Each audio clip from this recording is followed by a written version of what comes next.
Hello दोस्तों, good evening. स्वागत है आप सबका शिवकृपा क्लासेज पर। दोस्तों, इस वीडियो में हम लोग एसएससी एमटीएस और हवलदार एग्जाम 2024 के आज शिफ्ट में पूछा सकने वाले most important GK GS miscellaneous और करंट के प्रश्नों को सॉल्व करेंगे। दोस्तों, हम आपको बताना चाहेंगे कि ये वीडियो हमारा कोई एनालिसिस का वीडियो नहीं है, क्योंकि आप लोग जानते हैं दोस्तों कि एसएससी के द्वारा खास इंस्ट्रक्शंस दिए गए हैं कि एनालिसिस के वीडियोस न दिए जाएं। तो उस नियम को दोस्तों हमें फॉलो करने हैं, लेकिन यकीन कीजिएगा दोस्तों कि ये वीडियो हमारा एनालिसिस से बेहतर वीडियो है, क्योंकि उन सभी टॉपिक्स को हम लोग यहाँ पे पूरी तरह से समग्रता से कंप्लीट करने वाले हैं, जो कि एसएससी के एग्जाम्स में पूरी तरह से ट्रेंड में रहते हैं और जिन सभी टॉपिक से आपके एग्जाम में ज़्यादा से ज़्यादा क्वेश्चंस पूछे जाते हैं।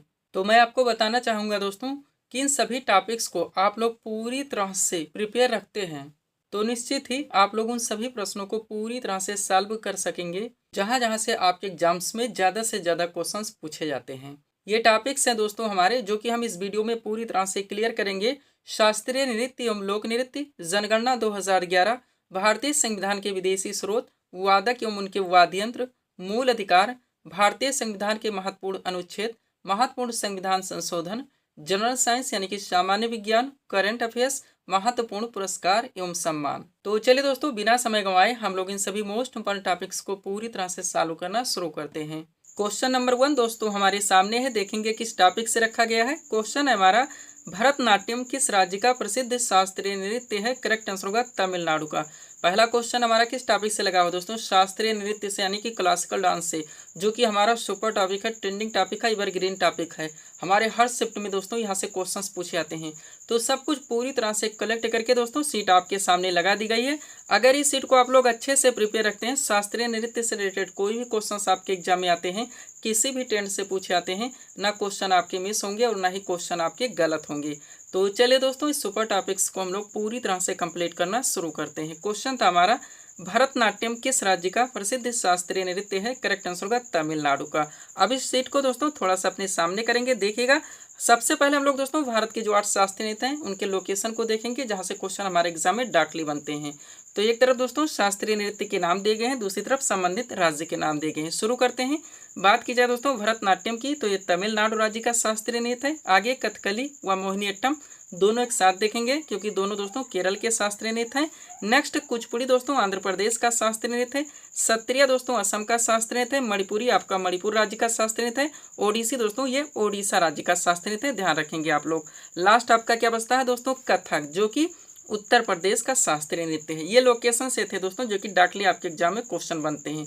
आप चले दोस्तों शास्त्रीय नृत्य को हम लोग पूरी तरह से इस सीट में कवर करना शुरू करते हैं। देखिएगा दोस्तों, इंपॉर्टेंट पॉइंट के जरिए शास्त्रीय नृत्य को A to Z पूरी तरह से कंप्लीट किया गया है। तो शुरू करते हैं दोस्तों। पहला पॉइंट है हमारा, भारतीय नृत्य को 2 श्रेणियों में वर्गीकृत किया जा सकता है। एक है आपका शास्त्रीय नृत्य, दूसरा है आपका लोक नृत्य। नेक्स्ट, शास्त्रीय नृत्य हमारी सांस्कृतिक विरासत का एक महत्वपूर्ण हिस्सा है।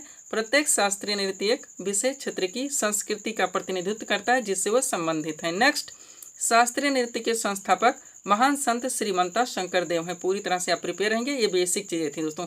अब यहाँ से आपका शास्त्रीय नृत्य स्टार्ट होता है। शुरू करेंगे दोस्तों हम लोग भरतनाट्यम से। तो पहला क्वेश्चन देखिएगा क्या लगा है, भारत का सबसे पुराना शास्त्रीय नृत्य कौन सा है? तो भरतनाट्यम है। नेक्स्ट, भारतीय शास्त्रीय नृत्य की सबसे प्राचीन शैली कौन है? तो भी भरतनाट्यम है। और किस शास्त्रीय नृत्य को भारत के अन्य शास्त्रीय नृत्यों की जननी माना जाता है? तो भी भरतनाट्यम ही है, ध्यान रखेंगे। अब भरतनाट्यम से जुड़े आप कलाकार देख लीजिए। तो दोस्तों भरतनाट्यम से जुड़े कलाकार के बारे में बात करेंगे, तो सबसे पहले महिला कलाकार हैं यामिनी कृष्णमूर्ति, मालविका सरकार, मृणालिनी साराभाई, मीनाक्षी सुंदरम पिल्लई, बाला सरस्वती, रुक्मणी देवी अरुंडेल, अलरमेल बल्ली, पद्मा सुब्रमण्यम, विसंती माला और लीला सैमसन। भरतनाट्यम से जुड़े पुरुष कलाकार देखेंगे दोस्तों, तो रेवंत साराभाई, CB चंद्रशेखर, उदय शंकर, नटराज रामकृष्ण और विजय माधवन। पूरी तरह से आप प्रिपेयर रखेंगे।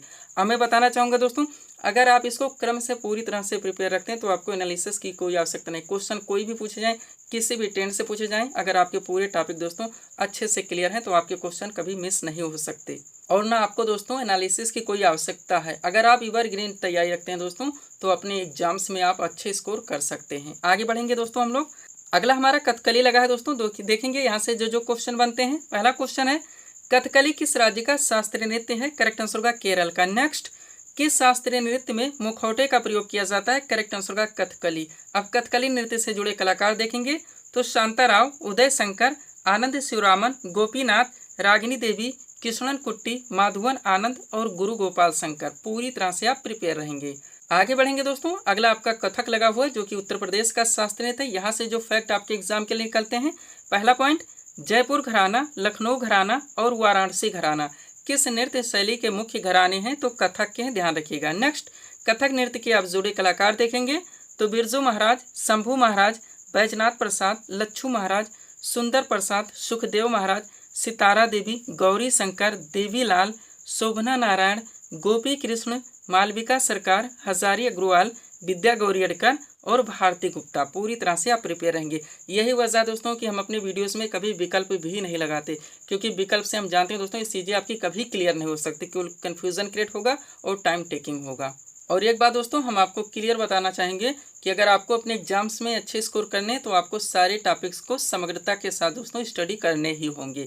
आगे बढ़िएगा, अगला आपका कुचिपुड़ी लगा हुआ है जो कि आंध्र प्रदेश का शास्त्रीय नृत्य है। यहाँ से जो पहला क्वेश्चन बनता है देखिएगा, लक्ष्मी नारायण शास्त्री का नाम किस शास्त्रीय नृत्य से जुड़ा है? करेक्ट आंसर होगा कुचिपुड़ी से। नेक्स्ट, किस शास्त्रीय नृत्य में नर्तक कांस्य की थाली में खड़ा होकर नृत्य करता है? तो कुचिपुड़ी ही है। अब कुचिपुड़ी नृत्य से जुड़े कलाकार देखेंगे तो लक्ष्मी नारायण शास्त्री, राजा और राधा रेड्डी, यामिनी कृष्णमूर्ति, यामिनी रेड्डी, कौशल्या रेड्डी, भावना रेड्डी, मंजू भार्गवी, अरुणिमा कुमार और मिथिला कुमार। ध्यान रखेंगे। अब यही आप चाहें दोस्तों हजारों क्वेश्चन बनाएं, हजारों विकल्प बनाएं और उसी को पढ़ते रहें, कन्फ्यूजन क्रिएट करते रहें। और यहाँ पर दोस्तों आपको सारे क्वेश्चंस के आंसर मिल जाएंगे जो कि अब तक पूछे गए होंगे, क्योंकि सारे टॉपिक्स दोस्तों यहाँ पे समग्रता के साथ आपके कलेक्ट हो रहे हैं। अगला आपका दोस्तों मोहिनीअट्टम लगा हुआ है जो केरल का ही शास्त्रीय नृत्य है। पहला क्वेश्चन जो यहाँ से निकलता है, मोहिनीअट्टम का संबंध किस हिंदू देवता से है? भगवान विष्णु। ध्यान रखिएगा। अब मोहिनीअट्टम से जुड़े आप कलाकार देखेंगे तो स्मिता राजन, कलामंडलम, कल्याण कुटियम्मा, हेमा मालिनी, भारती शिवाजी, कनक रेले, सुनंदा नायर, रेमा श्रीकांत, पल्लवी कृष्णन, रागिनी देवी, कलामंडलम राधिका और राधा दत्तापति। नेक्स्ट आपका ओडिसी लगा हो जो कि ओडिशा राज्य का शास्त्रीय नृत्य है। यहाँ से जो पहला क्वेश्चन निकलता है देखिएगा, किस शास्त्रीय नृत्य की उत्पत्ति देवदासियों के द्वारा हुई है? करेक्ट आंसर होगा ओडिसी। अब ओडिसी नृत्य के आपको कलाकार देखेंगे, सोनल मानसिंह, केलूचरण मोहपात्रा, अनीता बाबू, अर्पिता वेंकटेश, चित्रा कृष्णमूर्ति, शर्मिला विश्वास, शर्मिला मुखर्जी, मधुमिता राउत, इंद्राणी रहमान, काली चंद्र, संयुक्ता पाणिग्राही और दोस्तों माधवी मुदगल। ध्यान रखेंगे आप लोग। आगे बढ़ेंगे, अगला हमारा क्या लगा है दोस्तों, मणिपुरी जो कि मणिपुर राज्य का शास्त्रीय नृत्य है। यहाँ से जो क्वेश्चन निकलते हैं, पहला क्वेश्चन, कौन सा शास्त्रीय नृत्य लाई हरोबा उत्सव में किया जाता है? तो मणिपुरी है। ध्यान रखेंगे, सारे एक्सपेक्टेड क्वेश्चंस हैं जो कि हजारों बार वनडे एग्जाम्स में पूछे गए हैं। अब मणिपुरी नृत्य से जुड़े कलाकार देखेंगे, कलावती देवी, निर्मला मेहता, सविता मेहता, सिंहजीत सिंह, झाबेरी बहने, रीता देवी और गोपाल सिंह। ध्यान रखेंगे। लास्ट आपका दोस्तों सत्रिया जो कि असम का ही शास्त्रीय नृत्य है। देखेंगे पहला क्वेश्चन, सत्रिया नृत्य के संस्थापक कौन थे? श्रीमंत शंकरदेव। अब सत्रिया नृत्य से जुड़े कलाकार देखेंगे, सुनील कोठारी, उपासना महंत, रेखा तालुकदार, जतिन गोस्वामी, रूप रानी दास बोरा। ध्यान रखेंगे। अब इतना दोस्तों आप लोग अच्छे से क्लियर रखते हैं, ऐसे दोस्तों एनालिसिस की कोई आवश्यकता नहीं। आप जानते हैं ऑलरेडी यहाँ से क्वेश्चंस बनते रहते हैं। आपके सारे क्वेश्चन दोस्तों किसी भी शिफ्ट में जाएंगे आपके क्वेश्चन के आंसर क्लियर रहेंगे। और एनालिसिस में दोस्तों आप एक दो फैक्ट केवल पाते हैं, यहाँ पे आप समग्रता के साथ एक साथ आपको सारे फैक्ट मिल जाते हैं। आगे बढ़ेंगे दोस्तों, थोड़ा सा पीडीएफ के बारे में बात होगी, पुनः हम लोग अगले टॉपिक्स की ओर बढ़ेंगे। ध्यान दीजिएगा, एसएससी एग्जाम्स और रेलवे एग्जाम्स का ऑल इन वन नया वर्जन कंबाइंड पीडीएफ हमारे द्वारा पूरी तरह से रेडी किया गया है। इस पीडीएफ को बनाने में दोस्तों आपके एसएससी और रेलवे के विभिन्न एग्जाम्स के प्रीवियस ईयर एग्जाम्स के क्वेश्चंस को भी पूरी तरह से एनालाइज किया गया है। इसके अलावा दोस्तों आपके एग्जाम्स के क्वेश्चंस के वेटेज को, उनके लेवल को, उनके ट्रेंड को भी पूरी तरह से ध्यान में रखा गया है। इनमें आपकी बहुत सारी वैकेंसीज लगी दोस्तों। आप जानते हैं एसएससी में बात की जाए तो सीजीएल का टियर 1 आपका समाप्त हो चुका है, टियर 2 की तैयारी है, एमटीएस आपका चल रहा है, जीडी भी आपकी आ चुकी है। रेलवे में बात की जाए तो आरपीएफ कांस्टेबल वहाँ एसआई लगा हुआ है, एलपी है, टेक्नीशियन है, एनटीपीसी है, वह ग्रुप डी है। इनमें से किसी भी वैकेंसीज में अच्छी फाइट के लिए आप इस पीडीएफ को परचेज कर सकते हैं।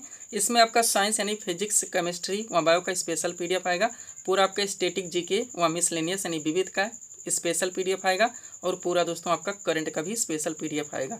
मात्र 100 रुपीज़ इसकी पेमेंट फीस रखी गई है। व्हाट्सअप नंबर आप लोगों के सामने जहां पर आप जुड़कर पीडीएफ ले सकते हैं। बढ़ेंगे दोस्तों हम लोग अगले टॉपिक्स की ओर। अगला क्वेश्चन दोस्तों आपके सामने देखेंगे किस टॉपिक से रखा गया है। क्वेश्चन है हमारा, घूमर किस राज्य का प्रसिद्ध लोक नृत्य है? करेक्ट आंसर होगा राजस्थान का। क्वेश्चन हमारा किस टॉपिक से लग गया दोस्तों? लोक नृत्य। आप जानते हैं ऑलरेडी हम लोग शास्त्रीय नृत्य कलेक्ट किए हैं और इसी के साथ दोस्तों हम लोग लोक नृत्य को भी पूरी तरह से कंप्लीट करेंगे। तो सब कुछ पूरी तरह से कंप्लीट करके दोस्तों पीडीएफ की सीट आपके सामने लगा दी गई है। अगर इस सीट को आप लोग अच्छे से प्रिपेयर रखते हैं, लोक नृत्य से रिलेटेड कोई भी क्वेश्चन आपके एग्जाम में आते हैं ना, क्वेश्चन आपसे मिस होंगे और ना ही क्वेश्चन आपसे गलत होंगे। तो चलिए दोस्तों, इस मोस्ट इंपॉर्टेंट टॉपिक्स को हम लोग पूरी तरह से कंप्लीट करना शुरू करते हैं। क्वेश्चन था हमारा, घूमर किस राज्य का प्रसिद्ध लोक नृत्य है? करेक्ट आंसर होगा राजस्थान का। टॉपिक है आपका भारतीय राज्यों के प्रमुख लोक नृत्य। एक तरफ दोस्तों राज्यों के नाम दिए गए हैं, दूसरी तरफ प्रमुख लोक नृत्य के नाम दिए गए हैं। स्टार्ट करते हैं हम लोग। सबसे पहले असम दिया गया है, तो यहाँ के लोक नृत्य देखेंगे। बिहू आपका सुपर रहेगा ही। इसके अलावा खेल गोपाल, महारास, नट पूजा, झुमुरा और बिछुआ, ये 5 वर्ड दोस्तों आप लोग और इसमें ऐड कर लेंगे। झारखंड के लोक नृत्य देखेंगे तो आपका छऊ सुपर रहेगा ही। कटघोड़वा हो गया, धोबिया हो गया, कर्मा हो गया, सरहुल हो गया, ये भी लोक नृत्य आप लोग ध्यान रखेंगे। बिहार के देखेंगे दोस्तों तो बरुआ बखाइन हो गया, सोहराई हो गया, झिझिया हो गया, धुबिया हो गया, लौंडा हो गया, जट जटिन हो गया और कटघोड़वा हो गया। पूरी तरह से आप प्रिपेयर रखेंगे। एक बात ध्यान रखें दोस्तों, झारखंड और बिहार के कुछ लोक नृत्य आपस में मिलते हैं, क्योंकि जानते हैं दोस्तों आप लोग दोनों राज्यों का आपस में बंटवारा हुआ था। आगे बढ़ेंगे। अगला आपका क्या दोस्तों, राजस्थान। यहाँ के लोक नृत्य देखेंगे आप लोग तो कठपुतली आपका मोस्ट इंपॉर्टेंट, घूमर भी मोस्ट इंपॉर्टेंट, पढ़ियारी भी, गणगौर भी, बगरिया भी और तेराताली, ये दोस्तों 6 के 6 लोक नृत्य यहाँ के मोस्ट इंपॉर्टेंट हैं। गुजरात के लोक नृत्य देखेंगे तो आपका गरबा व डांडिया यहाँ का पारंपरिक लोक नृत्य है ही। इसमें दोस्तों आप लोग गणपति भजन और ऐड कर लेंगे। पश्चिम बंगाल के लोक नृत्य देखेंगे तो आपका यात्रा हो गया, बाउल हो गया, काठी हो गया, ढाली हो गया व मरसिया हो गया। महाराष्ट्र के देखेंगे लावड़ी आपका सुपर रहेगा ही। तमाशा हो गया, बोहदा हो गया, मौनी हो गया, लेजम हो गया, दही कला हो गया और गौरीसा हो गया। केरल के लोक नृत्य देखेंगे तो ओट्टम हो गया, थुलाल हो गया, कालियट्टम हो गया और मारा मोन हो गया। नेक्स्ट उत्तराखंड के लोक नृत्य देखेंगे तो चौफला हो गया, कजरी हो गया, झोटा हो गया और चाचरी हो गया। कर्नाटक के लोक नृत्य देखेंगे यक्षगान आपका सुपर रहेगा, करगा व कुनीता और ध्यान रखिए। मध्य प्रदेश के लोक नृत्य देखेंगे तो पंडवानी हो गया, मुंदड़ी हो गया, गौडो हो गया और चैत हो गया। छत्तीसगढ़ के लोक नृत्य देखेंगे सुआ, रावत नाच और डागला, तीनों मोस्ट इंपॉर्टेंट है, ध्यान रखेंगे आप लोग। आगे बढ़िएगा। अगला आपका क्या लगा दोस्तों, उत्तर प्रदेश के लोक नृत्य आप लोग देखेंगे तो रासलीला हो गया, नौटंकी हो गया, चरकुला हो गया, छपेली हो गया, कजरी हो गया और झूला हो गया, सबके सब आप ध्यान रखेंगे। हिमाचल प्रदेश का देखिए तो जयंती हो गया, जद्दा हो गया, छारुआ हो गया, डांगी हो गया और सांगला हो गया। पंजाब व हरियाणा के देखेंगे गिद्धा, भांगड़ा और धमाल, तीनों सुपर हैं। मेघालय के दोस्तों लाहो, वांगला, ध्यान रखेंगे। नागालैंड के दोस्तों चोंग हो गया, खैवा हो गया, कुमी नागा हो गया। जम्मू कश्मीर का राउफ, दमाली, हिकात, तीनों सुपर हैं। अरुणाचल प्रदेश के देखेंगे मुखौटा हो गया, मोपिन हो गया, सोलुंग हो गया, उसके बाद लोसार हो गया, चोकुम। इतना दोस्तों आप लोगों को प्रिपेयर रखने। अगर लोक नृत्य से दोस्तों आपको किसी भी शिफ्ट में क्वेश्चंस को अपने करेक्ट करने हैं। पीडीएफ के बारे में ऑलरेडी हम आपको सब कुछ बता चुके हैं दोस्तों। एसएससी एग्जाम्स और रेलवे एग्जाम्स, क्योंकि बहुत सारी वैकेंसीज लग जाने के कारण इसका नया वर्जन कंबाइन दोस्तों पीडीएफ हमारे द्वारा पूरी तरह से प्रिपेयर किया गया है।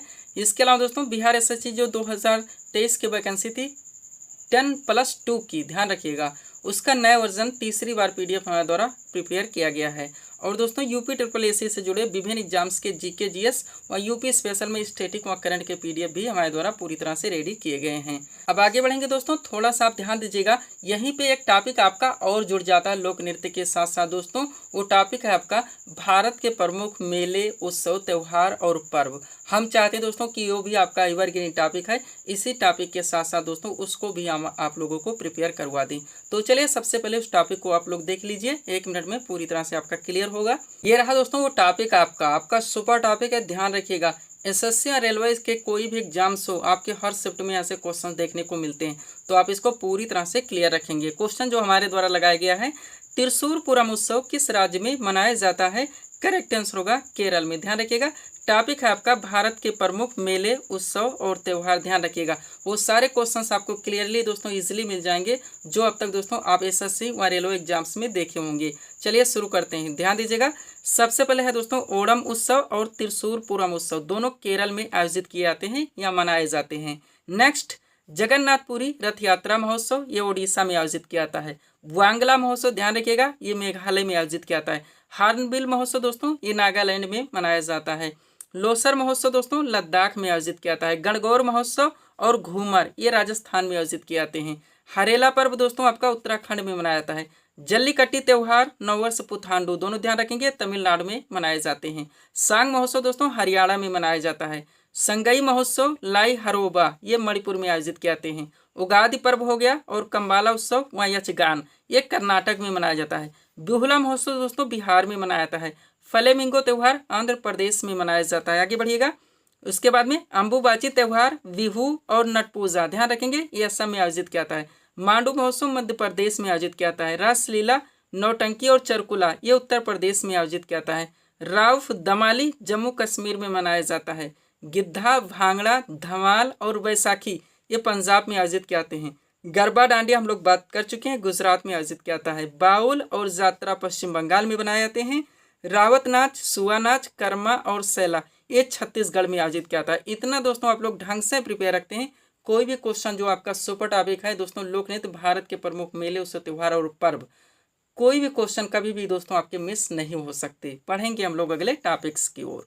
अगला क्वेश्चन दोस्तों आपके सामने है, देखेंगे किस टॉपिक से रखा गया है। क्वेश्चन है हमारा, अस्पृश्यता का अंत भारतीय संविधान के किस अनुच्छेद में वर्णित है? करेक्ट आंसर होगा अनुच्छेद 17 में। क्वेश्चन हमारा किस टॉपिक से लग गया है दोस्तों? फंडामेंटल राइट्स से यानी कि मूल अधिकार से। अब आप जानते हैं आपका सुपर टॉपिक है, ट्रेंडिंग टॉपिक है, एवरग्रीन टॉपिक है। बहुत सारे क्वेश्चंस, बहुत सारे फैक्ट यहाँ से निकलते हैं जो कि आपके एग्जाम में ऑलरेडी पूछे जाते हैं और कंटिन्यू रिपीट होते रहते हैं। तो सब कुछ पूरी तरह से कलेक्ट करके दोस्तों सीट आपके सामने लगा दी गई है। इस सीट को अगर आप अच्छे से प्रिपेयर रखते हैं दोस्तों, मूल अधिकार से रिलेटेड कोई भी क्वेश्चंस आपके एग्जाम में आते हैं, किसी भी टेंट से पूछे जाते हैं, ना क्वेश्चन आपसे मिस होंगे और ना ही क्वेश्चन आपसे गलत होंगे। तो चले दोस्तों इस सुपर टॉपिक्स को हम लोग पूरी तरह से कंप्लीट करना शुरू करते हैं। क्वेश्चन था हमारा, अस्पृश्यता का अंत भारतीय संविधान के किस अनुच्छेद में वर्णित है? करेक्ट आंसर होगा अनुच्छेद 17 में। चलिए दोस्तों इस सीट को थोड़ा सा अपने सामने करते हैं, देखिएगा इंपॉर्टेंट पॉइंट्स के जरिए सारी चीजें आपकी पूरी तरह से कलेक्ट की गई हैं।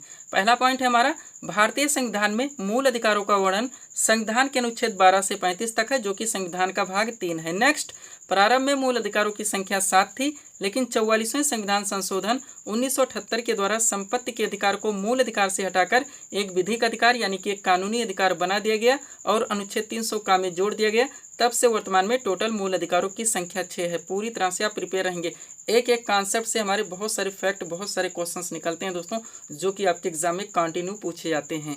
अब चलिए उन 6 मूल अधिकारों को आप लोग सबसे पहले देख लीजिए। सबसे पहले दोस्तों समानता का अधिकार, जिसका प्रावधान भारतीय संविधान के अनुच्छेद 14 से लेकर 18 तक है। दूसरा आपका स्वतंत्रता का अधिकार है, जिसका प्रावधान भारतीय संविधान के अनुच्छेद 19 से लेकर 22 तक है। तीसरा आपका शोषण के विरुद्ध अधिकार है, जिसका प्रावधान भारतीय संविधान के अनुच्छेद 23 से लेकर 24 तक है।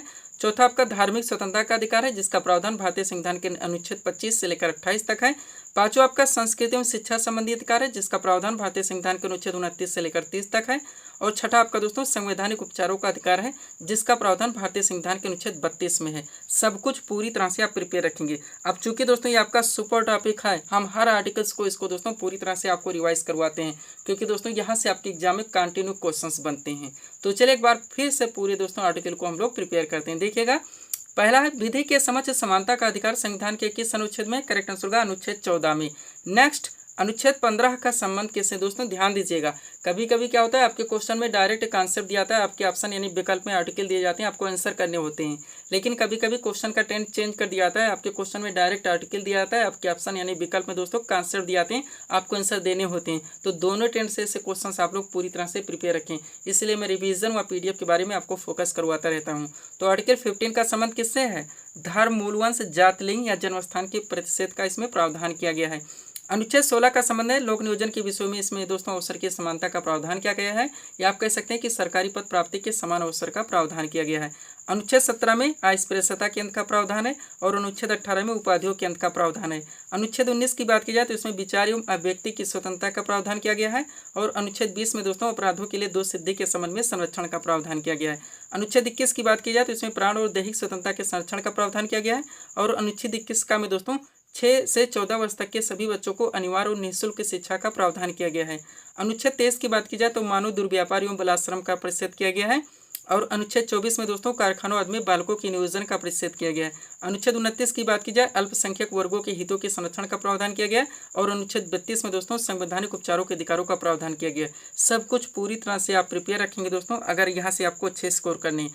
थोड़ा सा नोट देखिए ताकि ये टॉपिक आपका पूरी तरह से कंप्लीट हो सके। दोस्तों 44वें संवैधानिक संशोधन 1978 ने स्पष्ट किया कि राष्ट्रपति द्वारा राष्ट्रीय आपातकाल के दौरान अनुच्छेद 20 जिसमें प्रावधान किया गया है अपराधों के लिए दोष सिद्धि के संबंध में संरक्षण, और अनुच्छेद 21 जिसमें प्रावधान किया गया है जीवन और व्यक्तिगत स्वतंत्रता की सुरक्षा को निलंबित नहीं किया सकता। डायरेक्टली पूछा था, ध्यान रखिएगा। और ये भी ध्यान रखिए 42वां कब हुआ था, हमने बता दिया 1976 में। 44वां कब हुआ, 1978 में। ये मोस्ट इंपॉर्टेंट है, इसलिए दोस्तों हम पूरी तरह से एक्सप्लेन करके एक एक फैक्ट रखते हैं। लास्ट पॉइंट देखिएगा, भारतीय संविधान में वर्णित मूल अधिकार यूएसए के संविधान से लिया गया, ध्यान रखेंगे। सब्सक्राइब करें आप हमारी स्टडी चैनल शिवकृपा क्लासेस को इसी तरह के वीडियोस के लिए। पीडीएफ के लिए हमारा व्हाट्सअप नंबर है। बढ़ेंगे दोस्तों हम लोग अगले टॉपिक्स की ओर। अगला क्वेश्चन आपके सामने दोस्तों, देखेंगे किस टॉपिक से रखा गया है। क्वेश्चन है हमारा, देवधर ट्रॉफी किस खेल से संबंधित है। करेक्ट आंसर का क्रिकेट से। टॉपिक क्या है, प्रमुख दोस्तों राष्ट्रीय कप एवं ट्रॉफी। आप जानते हैं खेलों से संबंधित पूछा था, कौन से कप कौन सी ट्रॉफी किस खेल में दिए जाते हैं। तो सब कुछ पूरी तरह से कंप्लीट करके दोस्तों सीट आपके सामने लगा दी गई। इस सीट को दोस्तों आप लोग अच्छे से प्रिपेयर रखेंगे। चलिए शुरू करते हैं हम लोग। क्वेश्चन था हमारा, देवधर ट्रॉफी किस खेल से संबंधित है। करेक्ट आंसर का क्रिकेट से। टॉपिक है आपका प्रमुख राष्ट्रीय कप एवं ट्रॉफियां। एक तरफ खेलों के नाम दिए गए, दूसरी तरफ संबंधित कप एवं ट्रॉफियों के नाम। स्टार्ट करते हैं हॉकी से। तो आगा खा कप आपका सुपर रहेगा ही। उसके अलावा बेगम रसूल ट्रॉफी महिलाओं की प्रतियोगिता, Maharaja Ranjit Singh gold cup, lady Ratan Tata trophy महिलाओं का है, गुरु नानक चैंपियनशिप महिलाओं का ही है, Dhyanchand trophy, Nehru trophy, Scindia gold cup और वेलिंगटन कप। इतने कप एवं ट्रॉफियां दोस्तों हॉकी से रिलेटेड है। अब इसको पूरी तरह से आप प्रिपेयर रखते हैं दोस्तों, तो एनालिसिस की आपको आवश्यकता क्या है, और इसका लिमिट थोड़ी कि कौन सा क्वेश्चन पूछा जाएगा वो हम एनालिसिस में पा ही जाएंगे। नेक्स्ट, फुटबॉल से संबंधित आप देखिए तो डीसीएम ट्रॉफी आपका मोस्ट इंपॉर्टेंट, डूरंड कप आपका सुपर रहेगा, रोवर्स कप बीसी राय ट्रॉफी जो कि राष्ट्रीय चैंपियनशिप है, संतोष ट्रॉफी आपका सुपर रहता है, ये भी राष्ट्रीय चैंपियनशिप है, सुपरतो मुखर्जी कप और सर आशुतोष मुखर्जी ट्रॉफी, ध्यान रखेंगे। क्रिकेट से संबंधित रणजी ट्रॉफी राष्ट्रीय चैंपियनशिप है, Irani trophy, CK Naidu trophy, Rani Jhansi trophy, Deodhar trophy, GD Birla trophy. Table tennis से संबंधित बार्नाबेले कप पुरुषों का है, जयलक्ष्मी कप महिलाओं का है, राजकुमारी चैलेंज कप जूनियर महिला का है, रामानुज ट्रॉफी जूनियर पुरुष का है। बैडमिंटन से संबंधित देखेंगे नारंग कप हो गया, चड्ढा कप हो गया, अमृत दीवान कप हो गया। बास्केटबॉल से संबंधित नेहरू कप, फेडरेशन कप, ध्यान रखेंगे। आगे बढ़ते हैं, अगला क्या है दोस्तों आपका पोलो से संबंधित देखेंगे तो इसमें दोस्तों Ezra cup, Prithvipal Singh cup और राधा मोहन कप। गोल्फ से संबंधित Walker cup, circuit cup, Ryder cup. इतना आप कलेक्ट रखिए, कोई भी क्वेश्चन आएंगे दोस्तों आपसे मिस नहीं हो सकते। अगले टॉपिक की ओर बढ़ेंगे। अगला क्वेश्चन आपके सामने देखेंगे किस टॉपिक से रखा गया है। वॉलीबॉल के प्रत्येक पक्ष में कितने खिलाड़ी होते हैं, 6 खिलाड़ी। टॉपिक क्या है, विभिन्न खेलों में प्रत्येक पक्ष के खिलाड़ियों की संख्या। छोटा सा टॉपिक, इजी सा टॉपिक, लेकिन आपका ट्रेंडिंग टॉपिक।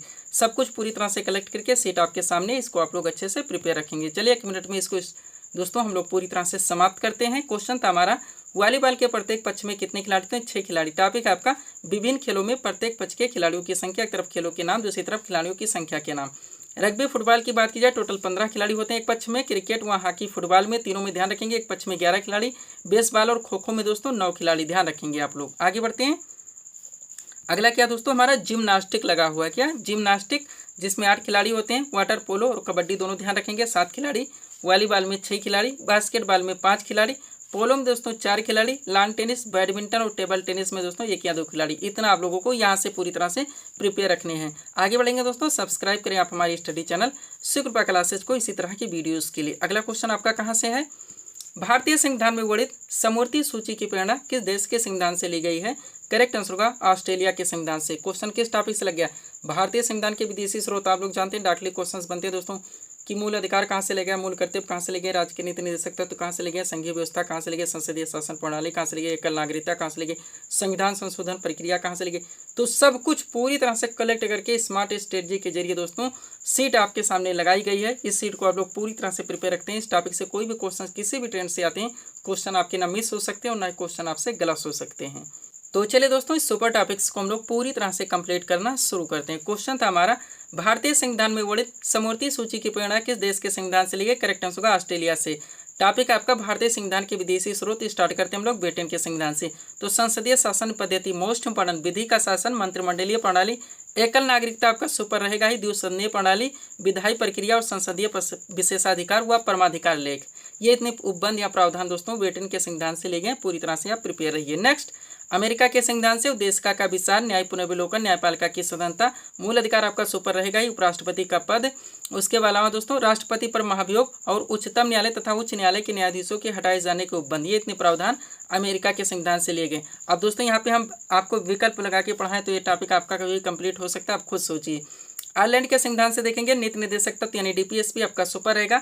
राष्ट्रपति की निर्वाचन पद्धति, राज्यसभा में कुछ सदस्यों का नामांकन, ये इतने प्रावधान आयरलैंड के संविधान से लिए गए। कनाडा के संविधान से सशक्त केंद्र के साथ संघीय व्यवस्था, राष्ट्रपति द्वारा राज्यपालों की नियुक्ति, उच्चतम न्यायालय का परामर्शी न्याय निर्णय और अवशिष्ट शक्तियों का केंद्र में निहित होना, ये प्रावधान कनाडा के संविधान से लिए गए। ऑस्ट्रेलिया के संविधान से संसद के दोनों सदनों की जो संयुक्त बैठक कराई जाती है, उद्देश्य का की भाषा, व्यापार, वाणिज्य और समागम की स्वतंत्रता तथा समूर्ति सूची जो आपका सुपर रहेगा, ये प्रावधान ऑस्ट्रेलिया के संविधान से लिए गए। जापान के संविधान से विधि द्वारा स्थापित प्रक्रिया, फ्रांस के संविधान से गणतंत्र की अवधारणा का प्रावधान है, एक एक ध्यान रखिएगा। लास्ट क्या दोस्तों, अगला आपका दक्षिण अफ्रीका के संविधान से देखेंगे तो संविधान संशोधन की व्यवस्था तथा राज्यसभा के सदस्यों का निर्वाचन, ये प्रावधान दक्षिण अफ्रीका के संविधान से ले गए। लास्ट है आपका रूस यानी पूर्व सोवियत संघ के संविधान से देखेंगे तो आपका मूल कर्तव्य यानी फंडामेंटल ड्यूटीज आपका सुपर। उसके अलावा प्रस्तावना में जो सब जोड़े गए, सामाजिक हो गया, आर्थिक एवं राजनीतिक, ये तीनों दोस्तों प्रावधान या उपबंध रूस यानी कि पूर्व सोवियत संघ के संविधान से लिए गए। अब इतना आप कलेक्ट कर लीजिए दोस्तों, आपको बार बार पढ़ने की कोई आवश्यकता नहीं, सारे क्वेश्चंस के आंसर आपको इजीली सॉल्व हो जाएंगे। सब्सक्राइब करें आप हमारे स्टडी चैनल शिवकृपा क्लासेज को इसी तरह के वीडियोस के लिए। बढ़ेंगे दोस्तों हम लोग अगले टॉपिक्स की ओर। अगला क्वेश्चन दोस्तों हमारे सामने रखा गया है, देखेंगे किस टॉपिक से आया हुआ है। क्वेश्चन है हमारा, वित्त आयोग यानी कि फाइनेंस कमीशन का प्रावधान भारतीय संविधान के किस अनुच्छेद में वर्णित है? करेक्ट आंसर होगा अनुच्छेद 280 में। टॉपिक क्या है? भारतीय संविधान के महत्वपूर्ण अनुच्छेद एवं संबंधित प्रावधान। सबसे ज्यादा आपका सुपर टॉपिक यही जाता है दोस्तों। हम देखते हैं एसएससी के ट्रेंड में आर्टिकल यानी अनुच्छेद से जितने क्वेश्चंस पूछे जाते हैं, तो 100% जितने भी इंपॉर्टेंट हैं पूरी तरह से कलेक्ट करके सीट आपके सामने लगा दी गई है। एक बार इसको दोस्तों अच्छे से प्रिपेयर कर लीजिए, आपका हमेशा के लिए टॉपिक पूरी तरह से दोस्तों क्लियर रहता है। चलिए शुरू करते हैं हम लोग। क्वेश्चन था हमारा, वित्त आयोग यानी कि फाइनेंस कमीशन का प्रावधान भारतीय संविधान के किस अनुच्छेद में वर्णित है? करेक्ट आंसर होगा अनुच्छेद 280 में। टॉपिक है आपका भारतीय संविधान के महत्वपूर्ण अनुच्छेद एवं संबंधित प्रावधान। चलिए सीट को थोड़ा सा अपने सामने करते हैं, देखिएगा। अब एक तरफ संबंधित प्रावधान दिया गया है, दूसरी तरफ महत्वपूर्ण अनुच्छेद जितने हैं 100% सारे कुछ पूरी तरह से कलेक्ट हैं। एक तरफ संघ का नाम और राज्य दिया गया है, देखिएगा भारतीय संविधान के अनुच्छेद 1 में आता है। नए राज्यों का प्रवेश या स्थापना, इसका प्रावधान भारतीय संविधान के अनुच्छेद 2 में है। संविधान के प्रारंभ के समय नागरिकता, आप कह सकते हैं नागरिकता संबंधी प्रावधान भारतीय संविधान के अनुच्छेद 5 में है। विधि के समय समानता का अधिकार का प्रावधान भारतीय संविधान के अनुच्छेद 14 में है। धर्म, मूलवंश, जाति, लिंग या जन्मस्थान के आधार पर विभेद का प्रतिषेध अनुच्छेद 15 में है। आगे बढ़िएगा। लोक नियोजन के विषयों में अवसर की समानता का प्रावधान अनुच्छेद 16 में है। अस्पृश्यता का अंत आपका अनुच्छेद 17 में आता है, ध्यान रखिएगा। फंडामेंटल राइट्स से तो आप पूरी तरह से दोस्तों क्लियर रहिए। अगला आपका है उपाधियों का, जिसका प्रावधान भारतीय संविधान के अनुच्छेद 18 में। विचारों में व्यक्ति की स्वतंत्रता का प्रावधान अनुच्छेद 19 में है। अपराधों के लिए दोष सिद्धि के संबंध में संरक्षण का प्रावधान अनुच्छेद 20 में है। प्राण और दैहिक स्वतंत्रता के संरक्षण का प्रावधान अनुच्छेद 21 में है। 6 वर्ष से 14 वर्ष तक के सभी बच्चों को निःशुल्क और अनिवार्य शिक्षा का अधिकार, इसका प्रावधान किसमें? अनुच्छेद 21 का में है। अल्पसंख्यक वर्गों के हितों के संरक्षण का प्रावधान अनुच्छेद 29 में है। संवैधानिक उपचारों का दोस्तों प्रावधान अनुच्छेद 32 में है। सामान्य तथा निःशुल्क विधिक सहायता मोस्ट अनुच्छेद 39 का में आता है, ध्यान रखिएगा। आगे बढ़ते हैं। अगला आपका दोस्तों सुपर है, ग्राम पंचायत की स्थापना का प्रावधान अनुच्छेद 40 में। नागरिकों के लिए एक समान सिविल संहिता यानी यूसीसी का प्रावधान अनुच्छेद 44 में है। पर्यावरण का संरक्षण एवं संवर्धन तथा वन्य जीवों की रक्षा का प्रावधान अनुच्छेद 48 का में है। कार्यपालिका से न्यायपालिका के पृथक्करण का प्रावधान अनुच्छेद 50 में है। अंतर्राष्ट्रीय शांति और सुरक्षा की वृद्धि का प्रावधान अनुच्छेद 51 में है। मूल कर्तव्य आपका 51 का में आता है। भारत का राष्ट्रपति 52 में आता है। राष्ट्रपति का निर्वाचन अनुच्छेद 54 में आता है, ध्यान रखेंगे। आगे बढ़ते हैं। अगला क्या दोस्तों आपका राष्ट्रपति के निर्वाचन की पद्धति, जिसका प्रावधान भारतीय संविधान के अनुच्छेद 55 में है। उपराष्ट्रपति का निर्वाचन अनुच्छेद 66 में आता है। राष्ट्रपति द्वारा क्षमादान की जो उसे पावर प्राप्त है दोस्तों अनुच्छेद 72 के तहत। राष्ट्रपति को सहायता और सलाह देने के लिए जो मंत्रिपरिषद की व्यवस्था की गई अनुच्छेद 74 में आता है। भारत का महानिधि अनुच्छेद 76 में आता है। संसद के गठन का प्रावधान अनुच्छेद 79 में आता है। धन विधेयक की परिभाषा अनुच्छेद 110 में आता है। वार्षिक वित्तीय विवरण, जिसे हम लोग बजट के नाम से जानते हैं, अनुच्छेद 112 में आता है, ध्यान रखिएगा आप लोग। आगे बढ़ते हैं। अगला आपका क्या दोस्तों सुप्रीम कोर्ट की स्थापना का प्रावधान अनुच्छेद 124 में आता है। भारत का नियंत्रक एवं महालेखा परीक्षक यानी सीएजी 148 में आता है। राज्यपाल की नियुक्ति 155 में आता है। राज्य का महाधिवक्ता 165 में आता है। उच्च न्यायालय के न्यायाधीशों की नियुक्ति दोस्तों 217 में थे। वित्त आयोग फाइनेंस कमीशन 280 में आता है। वित्तीय आपातकाल घोषित करने का प्रावधान 360 में और संसद को संविधान में संशोधन करने की शक्ति और प्रक्रिया दोस्तों ये अनुच्छेद 368 में आता है। इतना दोस्तों आप लोग यहाँ से प्रिपेयर रखिए, तो यकीन करिए दोस्तों आर्टिकल से रिलेटेड आपके क्वेश्चंस कभी दोस्तों इनकरेक्ट यानी कि गलत नहीं हो सकते। पीडीएफ के लिए हमारा व्हाट्सअप नंबर लगा हुआ है। बढ़ेंगे दोस्तों हम लोग अगले टॉपिक्स की ओर। अगला क्वेश्चन दोस्तों आपके सामने देखेंगे किस टॉपिक से रखा गया है। क्वेश्चन है हमारा, संविधान के किस संशोधन द्वारा पंथ निरपेक्ष शब्द को भारतीय संविधान की प्रस्तावना में जोड़ा गया? करेक्ट आंसर होगा 42वां संविधान संशोधन था जो कि 1976 में किया गया था। क्वेश्चन किस टॉपिक से लग गया दोस्तों, भारतीय संविधान संशोधन की बात हुई, साथ में 42वां संविधान संशोधन भी आया हुआ है। इन्हें अगर दोनों को कलेक्ट करते हैं दोस्तों तो बहुत सारे क्वेश्चन, बहुत सारे फैक्ट आपके एक साथ निकल आते हैं जो कि सीट में पूरी तरह से कलेक्ट कर लिए गए हैं। यकीन कीजिएगा दोस्तों, अगर इस सीट को आप लोग अच्छे से प्रिपेयर रखते हैं, बहुत सारे क्वेश्चन आपके एक साथ क्लियर रहेंगे। तो चलिए दोस्तों, इस मोस्ट इम्पोर्टेंट टॉपिक्स को हम लोग पूरी तरह से कंप्लीट करना शुरू करते हैं। क्वेश्चन था हमारा, संविधान के किस संशोधन द्वारा पंथ निरपेक्ष शब्द को भारतीय संविधान की प्रस्तावना में जोड़ा गया? करेक्ट आंसर होगा 42वां संविधान संशोधन था जो कि 1976 में किया गया था। अब इस सीट को थोड़ा सा अपने सामने करेंगे, देखिएगा दोस्तों, इंपॉर्टेंट पॉइंट्स के जरिए बहुत सारे क्वेश्चंस आपके पूरी तरह से कलेक्ट किए गए हैं। पहला पॉइंट है हमारा, पंथ निरपेक्ष शब्द 42वें संविधान संशोधन अधिनियम 1976 के द्वारा प्रस्तावना में जोड़ा गया। इसी संशोधन अधिनियम के तहत समाजवादी और अखंडता शब्द भी भारतीय संविधान की प्रस्तावना में जोड़े गए। तो पूरी तरह से क्लियर रहेंगे, 3 शब्द जोड़े गए थे। अभी ऑप्शन से पढ़ाते तो आपके क्लियर नहीं होते। आगे बढ़िएगा, इसके अलावा 42वें संविधान संशोधन अधिनियम 1976 के द्वारा ही सरदार स्वर्ण सिंह समिति की संस्तुतियों के आधार पर संविधान में 10 मूल कर्तव्यों को भी जोड़ा गया, जिसका प्रावधान भारतीय संविधान के अनुच्छेद दोस्तों भाग 4A और अनुच्छेद 51 का में है। पूरी तरह से क्लियर रहेंगे। 86वें संविधान संशोधन 2002 के द्वारा, अभी ध्यान रखिए 86वां कब हुआ था, 2002 में। सुपर है आपका क्वेश्चन। एक मूल कर्तव्य बढ़ा दिया गया, तब से वर्तमान में टोटल मूल कर्तव्यों की संख्या 11 है। पूरी तरह से क्लियर रहेंगे। नेक्स्ट, 42वां संविधान संशोधन नियम 1976 के द्वारा संविधान में कई बदलाव होने के कारण इसे मिनी संविधान या लघु संविधान या संविधान का मैग्ना कार्टा कहा जाता है, क्योंकि बहुत सारे दोस्तों चेंजेस किए गए इसके द्वारा, आप देख रहे हैं। तो भारतीय संविधान का मैग्ना कार्टा किसे क्या था, 42वें संविधान संशोधन को, इसी को मिनी संविधान या लघु संविधान के कहा जाता है। ये दोस्तों मोस्ट क्वेश्चन आपका बनता है वनडे एग्जाम्स का। नेक्स्ट, भारतीय संविधान में वर्णित मूल अधिकार यूएसए के संविधान से व मूल कर्तव्य रूस यानी कि पूर्व सोवियत संघ के संविधान से लिए गए। पूरी तरह से आप क्लियर रहेंगे। जो भी टॉपिक्स उठाए जाते हैं 100% सारे फैक्ट पूरी तरह से क्लियर किए जाते हैं। अब भारतीय संविधान संशोधन की बात हुई थी, तो जितने भी मोस्ट बड़े दोस्तों अमेंडमेंट यानी कि संशोधन हुए हैं उनको आप पूरी तरह से यहाँ पे कलेक्ट करेंगे। देखिएगा, पॉइंट है हमारा भारतीय संविधान के महत्वपूर्ण संशोधन। स्टार्ट करते हैं। पहला संशोधन की बात की जाए जो कि 1951 में किया गया था। इस संशोधन के द्वारा 9वीं अनुसूची को संविधान में शामिल किया गया। तो मूल संविधान में कितनी अनुसूचियां थी, 8 थी, ध्यान रखिएगा। 21वां संशोधन देखेंगे जो कि 1967 में किया गया। इसी संशोधन के द्वारा दोस्तों 8वीं अनुसूची में सिंधी भाषा को जोड़ा गया। तो भाषा से संबंधित दोस्तों किस अनुसूची में आता है, तो 8वीं सूची में आता है। ध्यान रखिएगा, भाषा से संबंधित जो वर्णन है जो दोस्तों उसमें प्रावधान किया गया है भारतीय संविधान की 8वीं सूची में किया गया है, दोनों ध्यान रखेंगे। 24वां संशोधन देखेंगे जो कि 1971 में किया गया। इस संशोधन के द्वारा संसद को मौलिक अधिकारों सहित संविधान के किसी भी भाग में संशोधन का अधिकार दे दिया गया। 44वां देखेंगे जो कि 1978 में हुआ। 42वां ऑलरेडी हम लोग देख चुके हैं। तो इस संशोधन के द्वारा संपत्ति के अधिकार को मूल अधिकार से हटाकर एक विधिक अधिकार यानी कि एक कानूनी अधिकार बना दिया गया और अनुच्छेद 300 का में जोड़ दिया गया। पूरी तरह से आप क्लियर रहेंगे। नेक्स्ट, 52वां संशोधन देखेंगे जो कि 1985 में किया गया। इस संशोधन के द्वारा संविधान में 10वीं अनुसूची जोड़ी गई। तो पहली हुई थी दोस्तों पहले संशोधन द्वारा 1951 में, और दोस्तों 52वें संशोधन 1985 के द्वारा दोस्तों 10वीं अनुसूची भारतीय संविधान में जोड़ी गई। इसके अलावा इसी संशोधन द्वारा राजनीतिक दल बदल पर कानूनी रोक लगाने की चेष्टा की गई। अब ये क्वेश्चन दोस्तों ऑप्शन में ऐसे बनते रहते हैं सारे। नेक्स्ट, 56वां संशोधन देखेंगे जो कि 1987 में किया गया। इस संशोधन के द्वारा गोवा को पूर्ण राज्य का दर्जा दिया गया, ध्यान रखेंगे। 61वां देखेंगे जो कि 1989 में किया गया। इस संशोधन के द्वारा मताधिकार के लिए न्यूनतम आयु 21 वर्ष से घटाकर 18 वर्ष कर दी गई, ध्यान रखेंगे। 65वां देखेंगे जो कि 1990 में हुआ। इसके द्वारा अनुसूचित जाति एवं जनजाति आयोग के गठन की व्यवस्था की गई। पूरी तरह से हर फैक्ट को आप क्लियर रखेंगे। 69वां देखिएगा जो 1991 में हुआ था। इस संशोधन के द्वारा दिल्ली का नाम राष्ट्रीय राजधानी राज्य क्षेत्र दिल्ली किया गया। तो दिल्ली को दोस्तों राष्ट्रीय राजधानी कब बनाया गया, 69वें संशोधन 1991 के द्वारा, ध्यान रखेंगे। थोड़ा सा फास्ट चल रहे हैं दोस्तों क्योंकि हम चाहते हैं ज़्यादा से ज़्यादा टॉपिक आपके कलेक्ट कर दें। 73वां संशोधन देखिएगा जो कि 1992 में किया गया था। ये भी मोस्ट इंपॉर्टेंट है। 73वां कब हुआ था, 1992 में, ध्यान रखिएगा। इस संशोधन द्वारा भारत में पंचायती राज व्यवस्था को संवैधानिक दर्जा बनाया गया, यानी संवैधानिक बनाया गया और इसे लागू किया गया। 86वां देखेंगे जो कि 2002 में हुआ था। ये भी मोस्ट इंपॉर्टेंट है। इस संशोधन के द्वारा शिक्षा के अधिकार को मौलिक अधिकार बनाया गया। इस संशोधन के द्वारा दोस्तों 6 से 14 वर्ष के बच्चों को शिक्षा का अधिकार सुनिश्चित किया गया, ध्यान रखेंगे। जो कि किस आर्टिकल में आता है, 21 का में, मूल अधिकार में हम लोग सॉल्व कर चुके हैं। 91वां देखेंगे जो कि 2003 में किया गया। इसके द्वारा दल बदल संबंधी कानून में दोस्तों संशोधन किया गया। इसमें यह निश्चित किया गया, स्पष्ट किया गया कि 1/3 सदस्य एक साथ दल बदल नहीं कर सकते। इसी संशोधन के द्वारा मंत्रिमंडल का आकार भी सीमित कर दिया गया। किसी भी मंत्रिपरिषद में प्रधानमंत्री सहित मंत्रियों की कुल संख्या लोकसभा की कुल संख्या के 15% से अधिक नहीं हो सकती। हालांकि किसी भी कैबिनेट सदस्यों की संख्या 12 से कम नहीं होगी। कॉन्सेप्ट के साथ पूरी तरह से क्लियर रखेंगे, किसी भी ट्रेन से क्वेश्चन आए आपके क्वेश्चन मिस नहीं हो सकते। 52वां संशोधन देखेंगे जो कि 2003 में किया गया। अब करंट को हम लोग इससे रिलेट कर रहे हैं।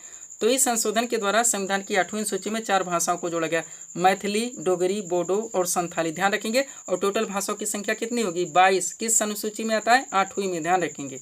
101वां देखिए जो 2016 में किया गया। संविधान के 101वें संशोधन अधिनियम के द्वारा वस्तु एवं सेवा कर यानी कि जीएसटी को लागू करके अप्रत्यक्ष कर प्रणाली के सरलीकरण की व्यवस्था हासिल की गई। तो जीएसटी कैसा कर है? एक इनडायरेक्ट टैक्स है दोस्तों, यानी अप्रत्यक्ष कर है। ध्यान रखेंगे। जीएसटी ने वस्तुओं सेवाओं को एक कर में दोस्तों को सीमाओं पर विभिन्न करों को एक कर में समेकित कर दिया, जिससे आपूर्ति श्रृंखला में कराधान सरल हो गया। 102वां संशोधन देखेंगे जो 2018 में हुआ। इसके द्वारा राष्ट्रीय पिछड़ा वर्ग आयोग को संवैधानिक दर्जा दिया गया। ध्यान रखेंगे आप लोग। आगे बढ़ते हैं। अगला हमारा क्या दोस्तों 105वां संशोधन देखेंगे जो कि 2021 में किया गया। इस संशोधन अधिनियम ने दोस्तों सामाजिक और शैक्षिक रूप से पिछड़े वर्गों यानी SC/BC की सूची तैयार करने के लिए राज्य सरकारों की शक्ति को बहाल कर दी। लास्ट 106वां संशोधन देखेंगे जो 2023 में किया गया। इस संशोधन के द्वारा लोकसभा, राज्य विधानसभा और दिल्ली विधानसभा में दोस्तों महिलाओं के लिए 1/3 सीटें आरक्षित कर दी गई। पूरी तरह से ध्यान रखेंगे। ये है दोस्तों आपका महिला आरक्षण विधेयक। ध्यान रखेंगे। PDF के लिए व्हाट्सअप नंबर लगा हुआ। बढ़ेंगे दोस्तों हम लोग अगले क्वेश्चन की ओर। अगला क्वेश्चन दोस्तों आपके सामने देखेंगे किस टॉपिक से रखा गया है। क्वेश्चन है हमारा हरिप्रसाद चौरसिया का संबंध किस वाद्ययंत्र से? करेक्ट आंसर होगा बांसुरी से। क्वेश्चन किस टॉपिक से लगा दोस्तों? प्रमुख वादक एवं उनके वाद्ययंत्र। आप जानते हैं आपका सुपर टॉपिक है। SSC का कोई एग्जाम हो या रेलवे का कोई एग्जाम हो, आपके हर शिफ्ट में ऐसे क्वेश्चंस मिलते हैं। तो 100% सब कुछ कलेक्ट करके सीट आपके सामने लगा दी गई है। इस सीट को जब चाहे दोस्तों आप 1 मिनट में पूरी तरह से अपडेट कर सकते हैं। चलिए शुरू करते हैं हम लोग। क्वेश्चन था हमारा हरिप्रसाद चौरसिया का संबंध किस वाद्ययंत्र से? करेक्ट आंसर होगा बांसुरी से। इस सीट को दोस्तों अपने सामने करते हैं। देखिएगा इतना आप दोस्तों पूरी तरह से रिवाइज रखते हैं, कोई भी क्वेश्चन आपके एग्जाम में यहाँ से मिस नहीं हो सकते। स्टार्ट करते हैं। बात की जाए जाकिर हुसैन, अल्लाह रखा खां, गुदई महाराज, सफात खान और लतीफ़ खां। 5 नाम ध्यान रखेंगे। 5 मोस्ट इंपॉर्टेंट है, तबला वादक हैं। अभी दोस्तों अगर हम ऑप्शन लगा के पढ़ाएं तो 1 घंटे से ऊपर जाएगा, केवल कन्फ्यूजन क्रिएट होगी आपको और टाइम टेकिंग होगा। सितार का आपका तबला में जाएगा, सरोद का आपका बांसुरी में आ जाएगा। आप कभी क्लियर नहीं कर पाएंगे। पंडित रविशंकर, विलायत खान, निखिल बनर्जी, बंदे हसन और शाहिद परवेज। 5 नाम ध्यान रखिए। 5 मोस्ट इंपॉर्टेंट सितार वादक हैं। हरिप्रसाद चौरसिया, पन्नालाल घोष, रोनू मजिमदार, राजेंद्र कुलकर्णी। 4 नाम ध्यान रखिए। बांसुरी वादक हैं। अमजद अली खां, अलाउद्दीन खां, अली अकबर खां और हाफिज खां। 4 नाम ध्यान रखिए। सरोद वादक हैं। उस्ताद बिस्मिल्लाह खान, दयाशंकर जगन्नाथ। 2 नाम शहनाई वादक। गोविंद स्वामी पिल्लई, L सुब्रमण्यम। 2 नाम वायलिन से संबंधित हैं। 1 नाम उस्ताद रहमान खान पखावत से। 1 ही नाम TB गोपालकृष्ण मृदंग से। 1 ही नाम नेहरू स्वामी पिल्लई नादस्वरम से। 1 ही नाम शिव कुमार शर्मा संतूर से। 1 ही नाम असद अली खां रुद्रवीणा से। 1 ही नाम U श्रीनिवासन मैंडोलिन से और 1 नाम अन्नपूर्णा देवी सुरबहार से। इतना आप प्रिपेयर रखते हैं, कभी भी दोस्तों इस टॉपिक से आपके क्वेश्चन मिस नहीं हो सकते। PDF के बारे में ऑलरेडी सब कुछ हम आपको बता चुके दोस्तों, पूरी तरह से हमारे द्वारा कंप्लीट किया गया है। अब इस वीडियो को दोस्तों हम यहीं पे विराम देना चाहेंगे, नहीं तो वीडियो आपका थोड़ा लंबा खिंच जाएगा दोस्तों। तो मिलते हैं दोस्तों हम आपको अगले वीडियोस में। Thanks for watching.